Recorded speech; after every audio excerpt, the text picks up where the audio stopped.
How to stay healthy during springtime. Hit the ground running in springtime and stay healthy with a variety of physical challenges in the great outdoors. Eat right and get fit, but find time to enjoy nature too.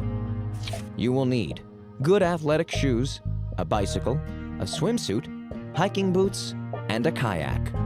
If you've been inactive for a length of time, or if you've had any recent surgery or physical problems, consult your doctor before you start a stretching or exercise program. Step 1. Walk regularly, more than 20 minutes at a stretch to get the pulse up for good cardiovascular endurance. Walking is a great way to boost energy. Step 2. Jog or run to improve stamina and condition the heart and lungs. Burn calories and feel better. The weather is inviting, but if you do too much too soon, you might risk tendinitis, stress joints, or develop muscle problems. Step 3.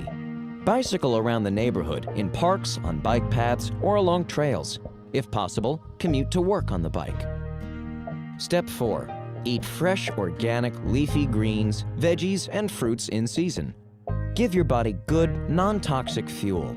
Step 5. Hike to improve stamina. Absorb the peaceful woods and running water as you recharge your mind and body with fresh air, healthy exercise, and unhurried reflection.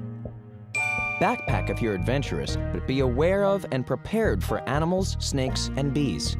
Bring a partner just in case. Step 6. Kayak rough water to build the muscles of the abs, back, and stomach. Condition and prepare because you need to be flexible enough to react on the fly and mentally sharp enough to read the river current. Step 7. Swim to tone the arms and legs and take pressure off the joints once the weather is warm enough. This is a great low-impact cardiovascular workout. Exercise feels more fun when it's done in the great outdoors. Did you know the Inuit and Aleut peoples invented the kayak using driftwood or whalebone for framing and stretching skins to cover?